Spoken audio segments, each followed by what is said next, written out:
video for this month. And this month's mission is sort of an interesting one in that I'm going to teach you to not game, so to speak.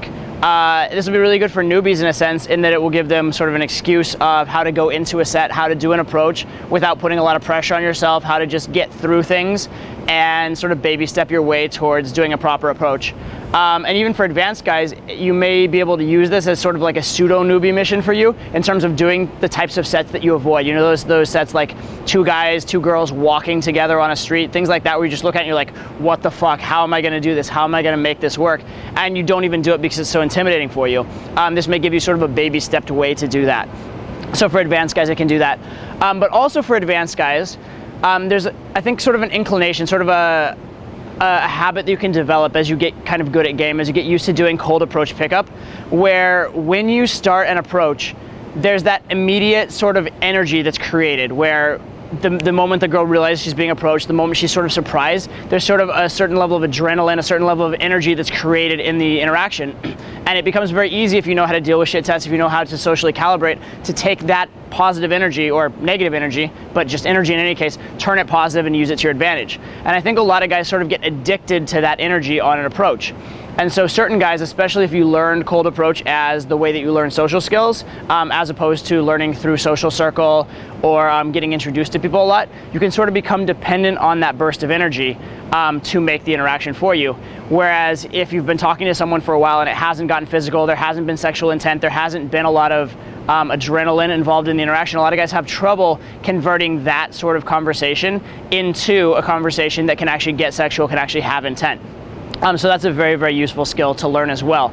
But what I'm going to teach you through this mission is how to have that more blasé conversation, actually make it a decent conversation, instead of relying on gaming, relying on intent, relying on that initial sort of like, what the fuck's going on, in order to create the conversation. So this is the mission that I'm going to put out for you. And I have to give Ozzy credit for this mission. He actually came up with this mission. It's something I learned from him on a boot camp in London. So congratulations to Ozzy for this. It's really amazing for I don't do it on every boot camp, but I do it occasionally for a certain type of student, and it's very, very effective for that type of student.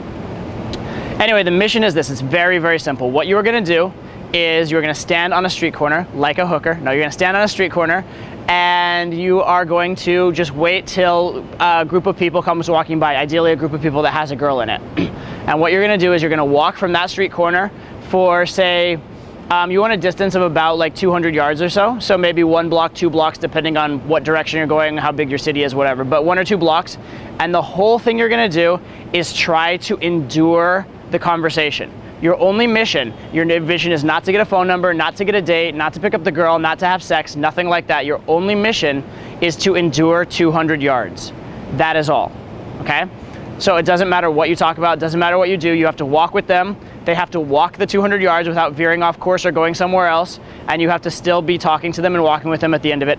That is all. Okay, so the point of this is for you to learn to have a non-invasive, non-creepy, normal conversation. It's also to learn to deal with whatever objections you may get off of the opener, but to do it without an agenda. To do it in a way that you're not really trying for that much from them. You are hopefully offering some value, and again, you don't have an outcome in mind. So it is truly a mission of social skills and outcome independence, okay?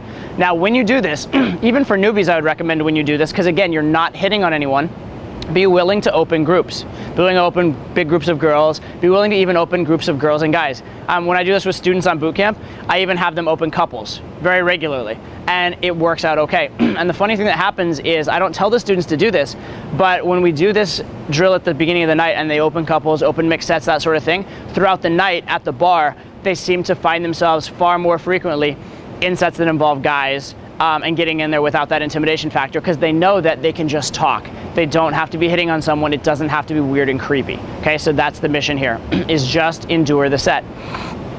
If you fail the mission, which you will sometimes, sometimes because you suck at it, sometimes because just they were going somewhere within a block, or sometimes because they're fucking weird people and they're gonna get creeped out by anybody. That'll happen sometimes. If you fail the mission, that's fine. Go back to the corner or go pick another corner and just start again. The goal is to get through it 3 times with 3 different people, or 3 different groups ideally. And again, push this mission to your level of comfort. If you're totally comfortable doing approaches but have never done moving sets, maybe just do it straight. If you've done a ton of moving sets in your life, maybe make yourself do mixed sets of guys and girls, push it to whatever level makes you a little uncomfortable, makes you a little nervous. If you're super comfortable with everything, do it on couples. Just do whatever, again, pushes your comfort zone and feels like an achievement for you if you get it done, okay? Now, if this mission happens to be too easy for you, even regardless of what you do, or if you just want a bigger challenge, another thing that we sometimes do with it is we will make you assume an embarrassing stance while doing this mission. For example, the progression we sometimes do on boot camp is if you can do it very easily, the next time you have to hold your hands on your head like this and walk like this the entire time while doing the mission. Or you won't be able to see this on the camera, I don't know if it goes low enough, but another one is you walk like this the entire time while you're doing the mission. And a third one, if you want to do it, is you have to walk and bow the entire time as you do the mission. Those are some suggestions for different things that you can do. Anything you can come up with. If you want to hop, if you want to, I've had guys walk backwards the entire time, whatever you want to do to make it more difficult for you is another level that you can add on to the mission. If you feel like doing it. But do the baseline mission first. Even if you think you're super advanced, do the baseline mission a few times. Just get used to it. Get used to normal conversation. Get used to being able, especially if you're a guy who's been in pickup a long time, especially if you're a guy who's been in pickup for like 8-10 years, even from like the canned game routines, if you know what negs are and you know what mini cold reads are and you know like what scripted material is, especially for you guys, go just have a normal conversation and be okay with the fact that the conversation isn't supercharged. Be okay with the fact that the conversation doesn't feel intensely sexual from the first moment. That's okay. And there are a million ways to turn that conversation sexual. By the way, the way to do that as a sort of side lesson for this mission, for once you have the skills, the way that you do turn a boring conversation sexual is you just do anything. Just do anything sexual. Just reach out and touch her hand.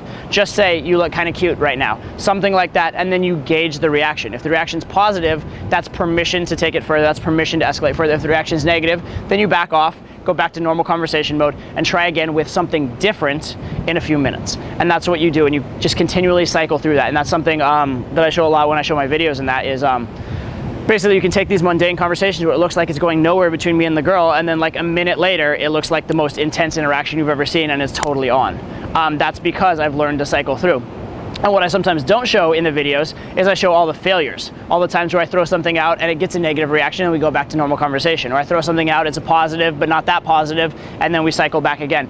And that happens over and over and over again until the point where it clicks. So it's not that the set has to open immediately well. It's not that it has to be immediately on. It's just that you have to get it eventually on. And if you know the proper procedures to take initiative and take charge of the set, you're never at a loss. If you know the proper procedures, whenever you're in conversation with a girl, it's always possible. And that's what I want you guys to learn. But importantly and initially with this mission, I want you just to learn to have that normal conversation. So you have that baseline whereby and wherefrom you can figure out all the other elements you want to add in, okay? So again, the mission is as follows. You will stand outside in a high traffic area. By the way, even better, I said street corner because that's easy. Even better is if it's like a park or a zoo or some other high traffic area and you just have that 200-yard span. That's totally fine as well. In fact, in some ways, that's better. Oh, and the more crowded the area is, first of all, you'll find more sets more quickly. And secondly, there'll be more social pressure, especially if you do some of the weirder, more outlandish versions of this exercise. So yeah, just get that 200-yard span that you have, that you can walk it. Find people that are walking, walk with them, and again, your goal is to just endure the conversation. Don't try and get phone numbers, don't try and close, etc., etc. Now, if it so happens that like a Victoria's Secret model walks by and you do this exercise on her, and it just so happens that she's telling you how much she loves you and wants your penis at the end of 200 yards, you're allowed to close.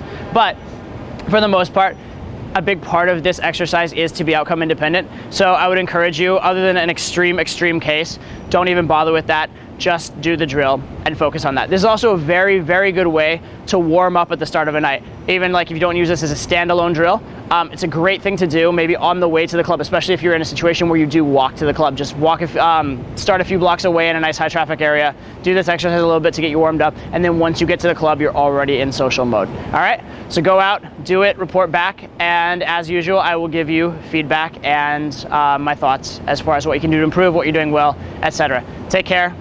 See you next time.